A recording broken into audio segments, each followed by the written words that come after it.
Okay, you guys should be back on. Okay, technical error. The internet crashed. We had so many people, and the internet crashed. Can you believe that? That's crazy. Man, we broke the internet. I love it. I love it. Okay, today Jeff of All Trades. Today's show is about for sale by owners. We were talking about being in the office, Todd's office, team by Home Schroth, teams by Homes by. Say it again. What's the name? It's Homes by Team Schroth. It's okay. I By messed it Team up for the Schroth. first few weeks Good. too. Mine is Osborne Homes. Easy. Todd, he loves. Everybody knows him. Just nobody can say his last name right. No, scared to say it. They just say Todd. Homes by Todd. Homes by Todd. Yeah. Here in Altamont, come see us. We have an amazing office, amazing staff. That's why people hire us. But let's talk a little bit about how you're benefiting FSBOs. What is the percentage of FSBOs that hire an agent? And yes, you're getting listings, but you're helping people move their property and you're educating them. And talk a little bit about that. Yeah, so I cold call people, all right, and cold calling is not something that everybody enjoys. I know that, as a consumer, you get a phone call from a number you don't know. Sometimes you don't even answer that number, and then when you answer, if somebody trying to, sell you something, or your immediate reaction sometimes is just to say no without even hearing what they're even trying to sell you. They might even want to give you $1 million. Your immediate reaction is going to be no. That's just a human natural instinct. But calling them has been, it's something that, so 5% of all homes nationwide go for sale by owner. All right. So if you're talking like last year, that's over 5 million homes that sold. That's 267,000 people that were actually successful, or that were homes for sale by owner. But about half of those actually were the people that they already knew. So that's a pretty big number of people that still need help, getting their home sold. And so the big thing is just calling them and trying to come from a spirit of contribution and value. You're there not to try to sell them something, but to try to help them. All right. And, you're going to call a lot of people. I call probably 200 to 300 people a day, or dial 200 to 300 phone numbers a day. And, some of those people immediately they'll hang up on you. They don't want to talk to you. Or maybe they are, they're working with another realtor they already know, or things like that. But, the goal is to percentage of sellers out there that do need that help, that are looking for that help. And, hopefully you can come in and be that person for them. And, it works out for them. They get their home sold. It works out for you. We're there to make a living at the end of the day too. So, it's all about trying to help them get that home sold for whatever reason they're looking for. Good answer. So you're bringing value. You're not trying to sell them something. You're trying to solve a problem. Would you say?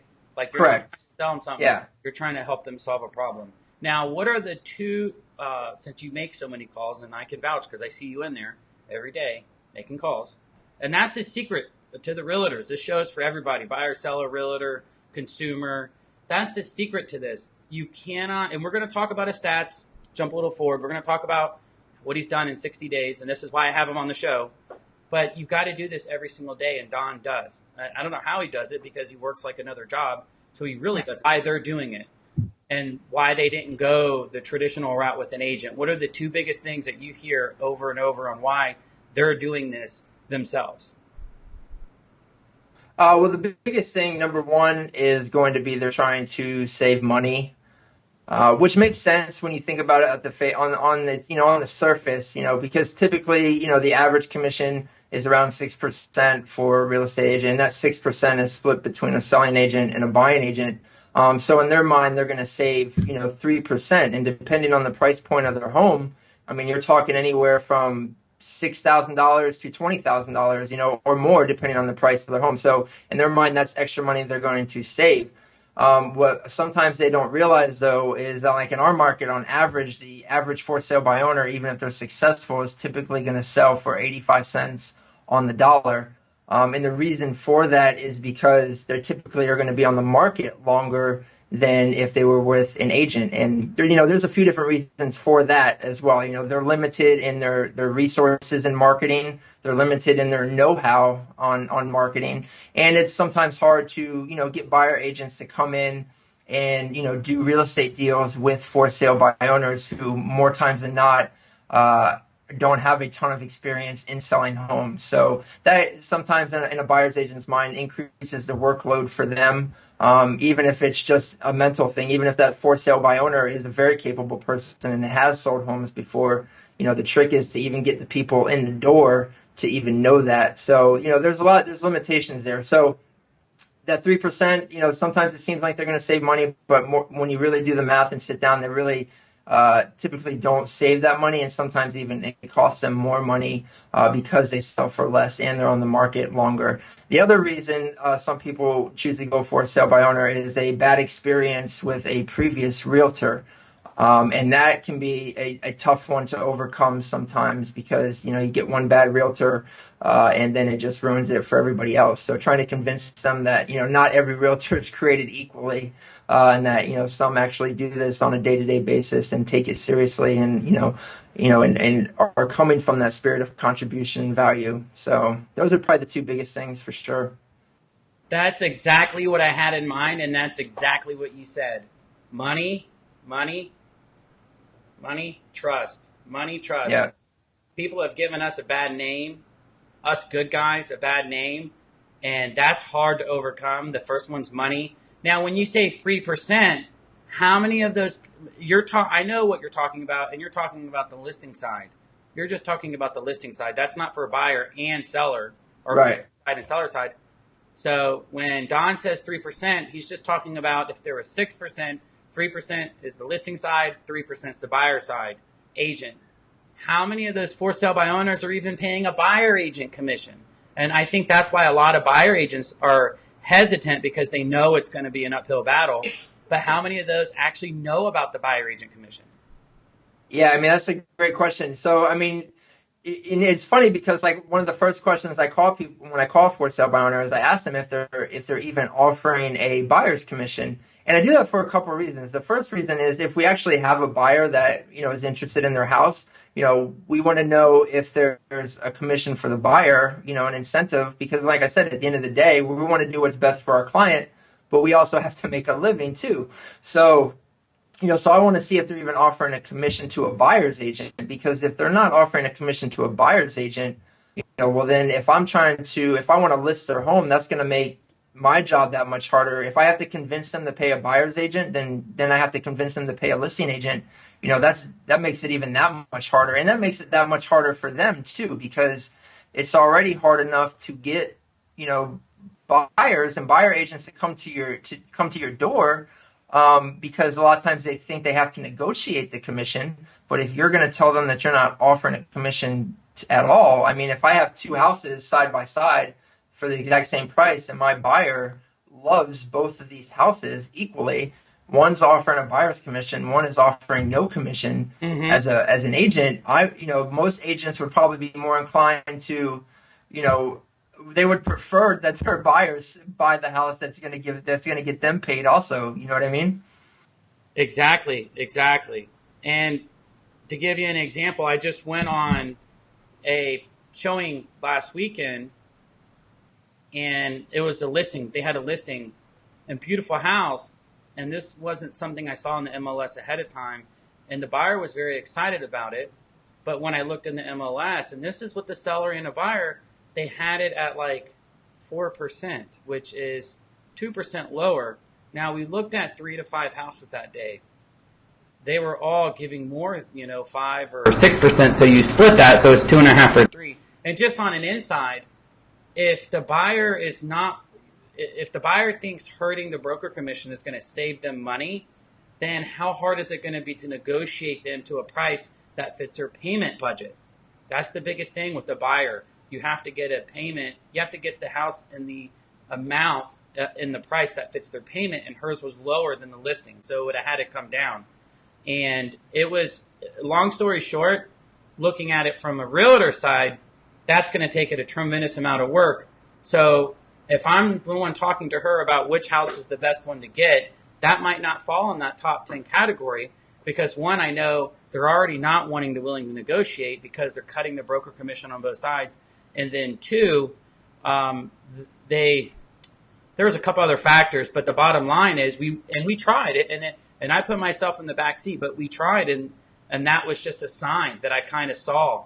But you're absolutely right. If a lot of for sale by owners, they don't want to pay any money, and those are the people that either have done this before and maybe they've succeeded, or they watch a lot of TV and they hear a lot of stories. What do you think is the number one reason? And I'm going to answer this too after you're done. What do you think is the number one reason why the success rate is only 5%? And that's not me and Don tracking this. That's the National Association of Realtors. That's who we pay our membership fee. Those are the people that keep track of this. They're the police, they're the judge, they're the jury, they're the executioner. What do you think is the number one reason why a for sale by owner cannot successfully close the deal with the buyer without any agent? Well, I think the number one reason, the first reason is going to be just getting the people, the traffic through your home, right? Getting those buyers. Most people that are a buyer's agent costs a buyer nothing, okay? Because a buyer's agent, as you know, I know, is making their money off the commission that's split with the selling, the listing agent. So a buyer's agent costs that buyer nothing. So almost any buyer is working with an agent. So the hardest thing is to get those buyer agents to, show those houses or even know about those houses, because most agents are working off of the MLS. So what they're going to be sending their clients is coming off the MLS, and most for sale by owners are not paying that fee to be on the MLS because they are trying to save money. So right there, that's immediately going to hurt your chances of people seeing your house and realtors, pushing people to see your house and show your house. So a lot of people go to Zillow, but what they find out there is they get a lot of realtor phone calls as well, because Zillow, they make their money off of buyer leads. So, and all the agents, our office pays to be on Zillow as well, to get those buyer leads. When people contact, they want to see more info on a listing, so they click for more info, and automatically it brings up 3 real estate agents in the area for you to contact to get that info for you. So it's designed. The game is not really designed for sale by owners. It can absolutely be done, but the hard part is getting people in the door. I think is why the number is so low and where it's at. And this is a number that if you went back, I think when I was looking at it 10, 15 years ago, the percentage was actually a little bit higher. It was actually around 8 or 9% for sale by owners out of the total number of home sales nationwide. But the number has actually gone down as we've progressed over the years. And you would think with the internet and everything that it would make it that much easier to sell. Mm-hmm. And the internet has made everything easier to sell. But like you said, these numbers come from, the National Association of Realtors. So, I didn't make these numbers up. So the stats have actually gone down in an unfavorable direction for sale by owners. And I think the hard part is just getting people in the door. Good answer. My answer is completely opposite. I think that's a good answer. But let's say you do get people in the door. I think the number one reason what keeps us in business, this is why people need to hire us. And I think this is why you will hire an attorney to go to court. This is why you would go to a doctor to get a surgery. This is why you would hire a roofing company to put shingles on your roof, is you want someone that you can trust to get the job done. And what I mean by that is I've heard a lot of nightmares, and I've been in a lot of for sale by owner transactions where I'm the only agent, and I have to build that trust just to get the seller who I'm not even working for, but yet I am representing him in his best interest, but I am whatever the word is, I am committed to the buyer because I started with them first. That guy doesn't trust me. He doesn't trust the buyer. He doesn't trust the mailman. He doesn't even probably trust his wife. And trying to get them to realize that you're not trying to take advantage of them, you're not trying to mislead them or mainly steal their money, that's so difficult. So imagine with us doing this every day, knowing what to do, the paperwork, the title company, and I'm not talking about asking people to do things that they're not supposed to do. I'm asking them just to do the things that we need to do to get the closing, and they don't trust you. Well, why do we Right. trust the company? Why do I got to pay the title fee? Why do I got to pay the owner's policy? Why do I got to pay the dog stamps? Why do I got? Well, this is what you do if you're a seller. Well, I don't want to do that. You're ripping me off. Well, no, I'm trying to close this deal. So it's trust.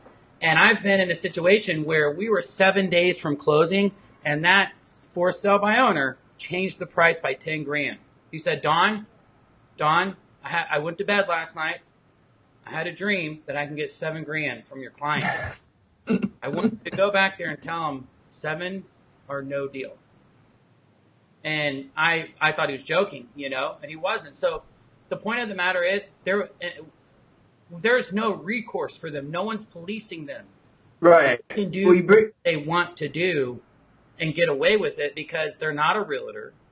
They're not upheld to any standards. And that's the dangerous aspect of it. And I'm not saying every seller is bad, but the long story short about that, we got him from 7 to 2 grand, but he got 2 grand out of us that we shouldn't. And even if we took him to court, no judge is going to kick a seller out of their house. I've been in that situation. They're not going to do it, You bring up a really good point because with that, and two points actually. Comparing us to like doctors and lawyers and things like that. People that specialize in certain things. And one of the things that I've tried to keep in mind with clients, especially these people that I'm calling them, they don't know me, they hire me, so they've obviously got some sort of trust in me now. But just because they've hired me to do a job, they have some trust in me. It doesn't necessarily mean that we're best friends now. All right. Like I like my doctor. If I have a lawyer, I like my lawyer. I like my accountant, but we're not going and hanging out and, seeing what each other is up to on Facebook. So I want to be friendly. I want to be professional, but I'm not expecting, you to think that I'm your new best friend. You know what I mean? You hired me to do a job, and that's what the important thing is that I'm capable of getting that job done. And hopefully you do like me because I do a good job when it's all said and done. But I think the other thing too that you brought up that really drives home the whole thing that I'm doing with, reaching out to these types of clients is they have to be open to a certain line of communication. There's some people that you just never are going to reach. They're just going to, starting just from the phone calls, they're going to hang up on you right from the beginning. They don't want to hear anything you have to say. So you have to reach people. You have to be working with people that are at least open to conversation and they have the ability to see things, not just from their point of view or how they think it should be. And that goes from the time you make a phone call to, contacting a for sale by owner and expired listing to, on your side, dealing with them as a buyer agent and dealing with them in a transaction. Unfortunately, you just have to hopefully get people that are open to those lines of communication. Good call. We're going to do a little technical stuff. We're running out of time. So the next thing I want to talk about is your stats. We're with eXp Realty. If anybody's interested in eXp Realty, please come by. Todd, say the logo again, Homes by Team Straw. Yep. Homes by Team Straw. Todd, I apologize. Please don't kill me for office. But come by, look at the office. It's an amazing office. We have a big screen TV. We do football games. We do whatever you want to do there. It's a beautiful office. It's right in Altamont Springs. And me and Don are in that office, and Todd Shaw is the rep of the office. We have a question from Aaron. Oh, okay. FSBOs or wholesaler? Thank you for asking. FSBOs, a.k.a. wholesaler. Well, FSBOs, what we're talking about is just directly to FSBOs. Wholesalers is where they already got the property. So it's a little bit harder to call wholesalers, but FSBOs are not wholesalers. They wouldn't be doing what a FSBO would be doing. But going back, good question. Let me know if you have another one, Aaron. Thank you, sir. Good to see you too. We need to catch up. Don, let's get a little bit technical so people can get some gold nuggets. When you talk to these people and you get them on a phone call and you're making interaction, whether you set an appointment or don't set an appointment, what do you do? And then I know you do video. Talk about the video that you do. And then I know when you go to the appointment that you have a breakdown that you do. So if you can kind of walk us through those three things, I know that would add a lot of value to some agents. Yeah, definitely. And just touching on what you talked about with Todd really quick, I joined up with him 2 months ago, and it has been tremendous. And not only the resources, the experience that I have around me and the support that I have around me, but just my resources and the things that I'm able to offer to clients has just expanded exponentially, and it's been huge. It's really been instrumental in my success over the last couple months. So what I'm going to do is I want to call people. Prime time for me is during the week, 8 to 10 in the morning or 4 to 6 in the evening. Sunday evenings are also a great time to reach people. And when I'm calling somebody, I'm not trying to call them to convince them that they need to hire me and list their home. They just met me. They don't know me yet. I'm trying to build that trust. I just want to have an appointment. I just want to see if they're open to me coming out to the house, seeing the home, and discussing with them their options moving forward. And I don't do anything. I don't tell them that I have a buyer when I don't have a buyer. I'm not going to be dishonest like that. But there's a good and that's the question you get a lot. What's that? There's a good chance that you might have a buyer. Yeah, exactly. And that's the thing. We're in an office we're in Homes by Team Straw, and there's like 5 or 6 of us or more that are not even in the office. And there's a big group of buyers that we're working with. So that's the benefit of being where we're at is, hey, there's a good chance that we might even have a buyer that could get the job done that week. It's definitely, yeah, absolutely. And that's one of the things I'll tell them is say, look, I don't know if I have a buyer for your home right now, but I work with a ton of with buyer agents that work with a lot of buyers and sellers in your area. So I'm just trying to get some more information, about your home so I can speak on it intelligently to any possible buyers that we do have. So I'm going to call them. I'm going to ask some questions just to gauge where their motivation is for selling, why they're selling, how long they've been trying to sell, if it was an expired listing, what their previous experience was with the previous realtor, and if it's a for sale by owner, if they have a goal in mind or a date in mind where if they're unsuccessful selling it on their own, if they're going to be considering working with an agent. So if I can set an appointment on the first call, fantastic. If I can't set an appointment, that's okay too. Because a huge thing is follow-up. One of the things that I've learned very quickly was that a lot of this is about follow-up. So you have to continuously stay in front of them. I'm not the only person that is calling these people, and that's one of the reasons why I try to be on the phone at 8 a.m. because if I'm on the phone at 8:05, 2 or 3 people have already probably called them. And that's something you have to keep in mind, and that's why you have to be consistent with your calling and very consistent with your follow-up, because if you're not consistent with your follow-up, somebody else is going to be. So you might be in front of them at first. Yeah, you might be in front of them at first, but you go a week without, staying in contact or keeping in touch.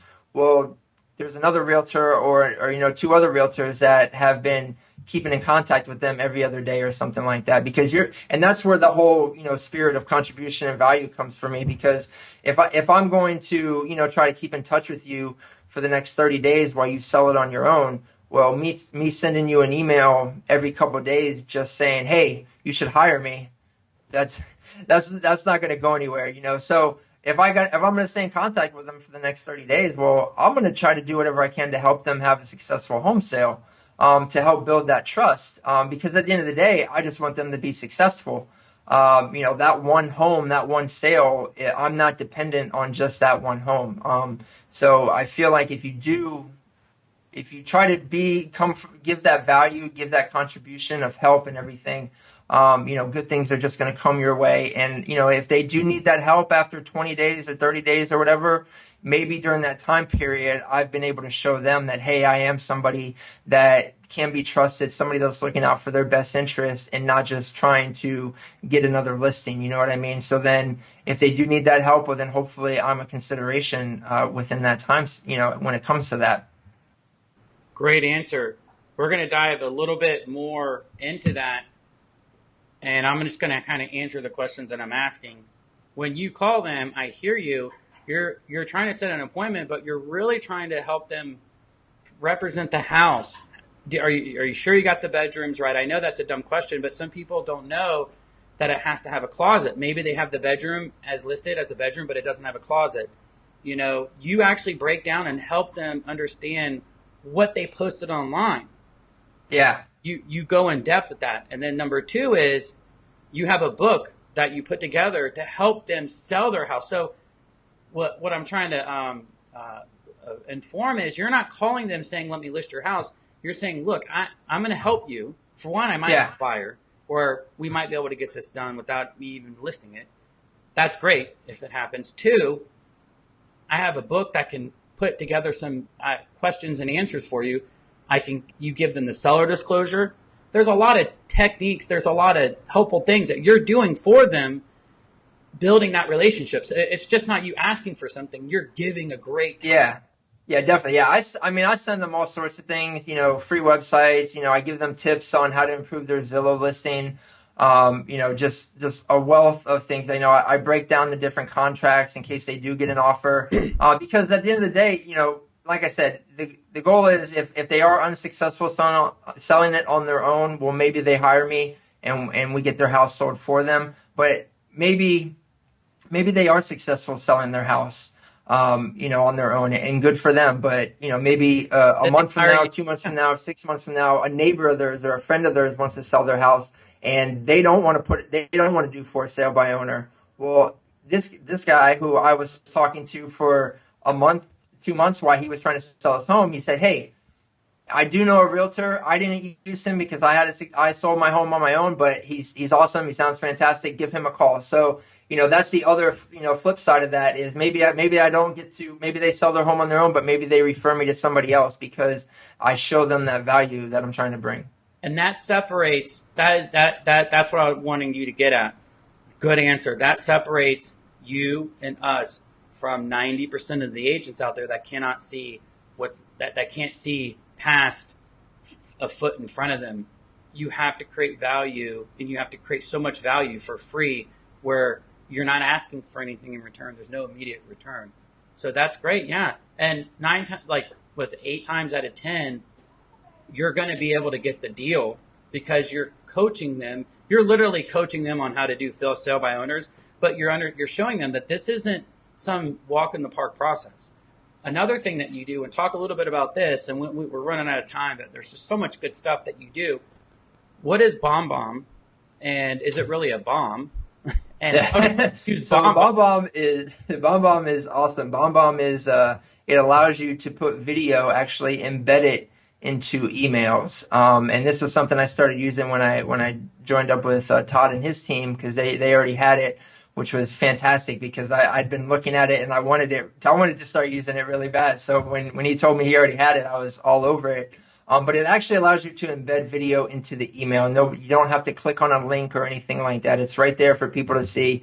And that is great because the video, you know, just in today's world, everything is so video concentrated on social media, on Facebook, on Instagram, everything. People are much more inclined to watch a 30-second video clip than they are to read a couple paragraphs. That's just where we're at as a society, it would seem like.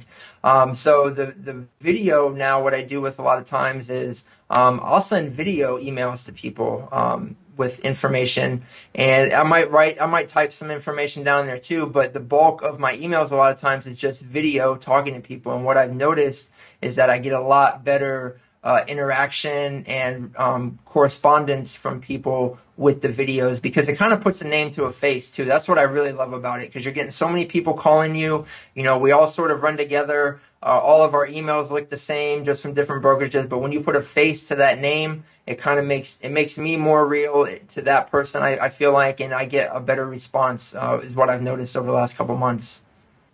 Wow, that's awesome. That video is number one. Video is number one. You can come across and hit all of the senses that a person judges and makes decisions out of a video. And to go a little bit in depth, what Don's doing, guys, is Don is using BombBomb. And the reason why BombBomb is so successful is because if I make a video of myself on my phone or my laptop, I have to download that video and then email it to somebody. It's too big. Not everybody's going to be able to download it. Or if I take a video on my phone, you're not going to be able to upload it. If you have an Android and I have an iPhone, it's going to be crappy quality. So what BombBomb does is it makes it like a YouTube link. It's just a link. You click on it. It takes it to their server, which they don't even know that, and it plays it perfect condition. So that's the real secret. BombBomb is a video making software that allows you to send videos without downloading them. It's just a link. Second, Don is doing teaching. He has courses, and it's screen. He's sharing his screen on the video, and he's walking the for sale by owners step by step on how Zillow is set up for agents and not for sale by owners. What they can do to make it better for them to sell their house. He is doing step-by-step contract breakdown on an as-is contract, seller disclosure breakdown, addendums. So that's what I'm trying to get at is Don is taking the video aspect to a whole new level. So when you're talking to someone, Don, you can say, you know what, you have a question in that area? Okay, I made a video just for that. Check it out. And that right there, they're going to come back to you. That's been huge. Those instructional videos have been huge. I wish I could say that I was smart enough to think of it all on my own. But a lot of this, like anything, is just taking things from people that have been doing it longer than you, that have more experience than you, that are at a successful point in their career that you're trying to get to. So that's a lot of this stuff is just taking it from different areas from different people and trying to make it your own. And with the video, talking about, that personal touch on the videos, if you really want to get personal with them and really, do something to make yourself memorable with them, what I've been doing, $5 and, maybe $7 with the marker is a whiteboard. So when I do a BombBomb video, I'm going to show the whiteboard and I'll say, hey, I just talked to Jeff on the phone. I want to send him an email thanking him for the conversation. So I'm going to send a BombBomb. And in the beginning of the BombBomb, I'm going to have this with the whiteboard and everything. So they'll know that this video isn't just some generic video that I just made and that I send out to 100 people that I talk to every day. This video is specifically for them. It's not some of your videos that you're teaching. Some are, yeah. The instructional ones, yeah. And what people might not have saw, hold it right up underneath your face. Don is holding a little whiteboard that says, thanks, Jeff. And so when they open the email, there's a thumbnail, which is the picture. And that thumbnail has him holding that whiteboard that says hi and their name. So they can see that he took the time out of his day to talk to them about their needs. It makes it more personal. And Don has inspired me to use my BombBomb because I've seen him use his BombBomb so much. So he's a BombBomb machine. Okay, we are out of time. Let's go over your stats. Me and Don both joined Todd Homes by Team Straw 60 days ago, something like that. Yeah. And yes, me and you, just being around each other, being around Todd, being around the training. Now, Don's on Tom's team. I'm not on Todd's team. I have my own team. But being in that atmosphere causes growth. You cannot but grow. If you're not growing, that means you're not coming in the office or reading anything. So just in the time that you've been with Todd, using this system, what's your stats? What have you done? So in the last 60 days, I've got one home that's sold. I have another one that's pending right now. We're under contract on that home within about 4 days. The other home that sold that sold in about 3 days as well. And then I have two that just went live on the market within the less than a week. And then I also have I have two that are pending. So I've a total of about seven listings that I've done in the last 60 days. So who would like 7 listings in 60 days? I know I would. That's 3.5 a month. That is huge. 7 listings in 60 days. That speaks volume on. Just to give you some sort of perspective, I've been doing this since probably March. So I went March, April, May, June, and I had 2 deals. I had 2 deals within that time period of about 4 months. And then joining Todd, like I said, I didn't really change anything that I've been doing, except I was able to expand some of my resources, some of the services that I'm able to offer, and get that support. But, what my day to day has still been the same. But just, getting in that team aspect and some of those resources. And like you said, surrounding yourself with, people that are of similar like mind of, trying to get better every day, and, bring that value to those clients it's done nothing but make me better. And I think the stats that I've gotten over the last couple of months reflects that. 100%. Well, Don, I want to thank you for coming on. We will put Don's information, the office's information. If there's any agents out there that are interested in coming to hear about what Don is doing, what I'm doing, please hit us up. We do have agent training we have training in the office for any agent, anybody, any other agents. You don't have to be with EXP. And we really try to help you find out where you are, where you want to go. But each class is either cold calling or talking about what Don's talking about, FSBOs, or how to be a better listing agent, how to be a better buyer agent. What can you do on Facebook? So we do a lot of stuff. There's a group that also we have, 10X Tribe. It's a group that me, Todd, and the office has. So, Don, I just want to thank you for coming on. Kind of last minute. I know I threw it at you. Yeah, man. You did a great job. Don't stop what you're doing. And guys, if there's anybody out there interested in trying to duplicate that, 7 listings in 60 days, I've been with Todd, and I'm at 4 listings. I think I'm at 8 deals, eight things under contract, but that's 4 and 4, half and half. I don't have 7 listings. That is huge. Don, keep up the good work. Don't stop. Again, thank you. Jeff of All Trades. See you next week. And Don. Thanks, man. Appreciate it. Yes, sir. Awesome, brother. Bye.